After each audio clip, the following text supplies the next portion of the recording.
पौष मास में जब सूर्य धनु राशि को छोड़कर मकर राशि में प्रवेश करता है, तब मकर संक्रांति का पर्व मनाया जाता है और सूर्य धनु राशि से मकर राशि में प्रवेश करता है, इसीलिए इसे मकर संक्रांति के नाम से जाना जाता है। यह एकमात्र ऐसा त्योहार है जिसे संपूर्ण भारतवर्ष में मनाया जाता है, चाहे इसका नाम व मनाने तरीका कुछ भी हो।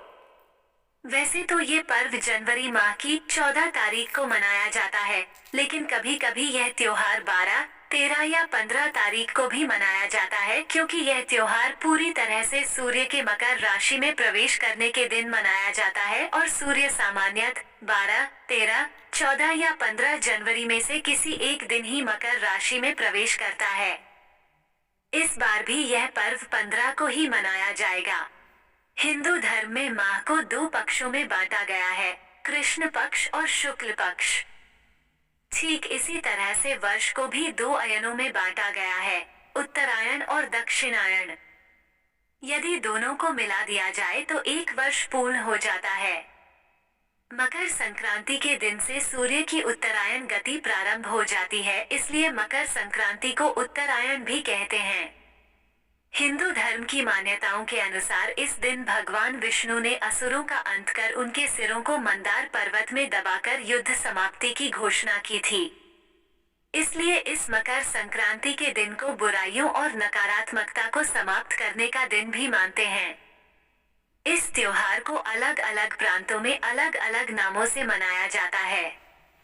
तमिलनाडु में इसे पोंगल के रूप में, तो आंध्र प्रदेश, कर्नाटक और केरला में केवल संक्रांति के नाम से मनाया जाता है, जबकि बिहार और उत्तर प्रदेश में इस त्योहार को खिचड़ी के नाम से जाना जाता है। उत्तरायण को देवताओं का दिन अर्थात सकारात्मकता का प्रतीक माना जाता है।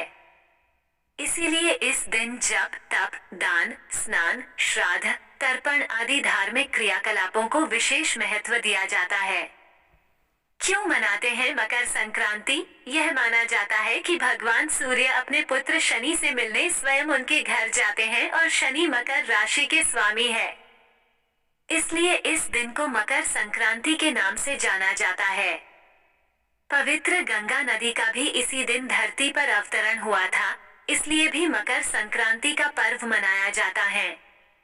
श्रीमद् भागवत एवं देवी पुराण के मुताबिक शनि महाराज का अपने पिता से वैर भाव था, क्योंकि सूर्य देव ने उनकी माता छाया को अपनी दूसरी पत्नी संज्ञा के पुत्र यमराज से भेदभाव करते देख लिया था। इस बात से नाराज होकर सूर्य देव ने संज्ञा और उनके पुत्र शनि को अपने से अलग कर दिया था। इससे शनि और छाया ने सूर्य देव को कुष्ठ रोग का शाप दे दिया था।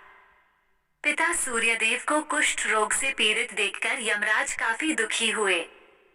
यमराज ने सूर्यदेव को कुष्ठ रोग से मुक्त करवाने के लिए तपस्या की, लेकिन सूर्य ने क्रोधित होकर शनि महाराज के घर कुंभ, जिसे शनि की राशि कहा जाता है, उसे जला दिया। इससे शनि और उनकी माता छाया को कष्ट भोगना पड़ रहा था। यमराज ने अपनी सौतेली माता और भाई शनि को कष्ट में देखकर उनके कल्याण के लिए पिता सूर्य को काफी समझाया। तब जाकर सूर्य देव ने कहा कि जब भी वो शनि के दूसरे घर मकर में आएंगे, तब शनि के घर को धन धान्य से भर देंगे। प्रसन्न होकर शनि महाराज ने कहा कि मकर संक्रांति को जो भी सूर्य देव की पूजा करेगा, उसे शनि की दशा में कष्ट नहीं भोगना पड़ेगा।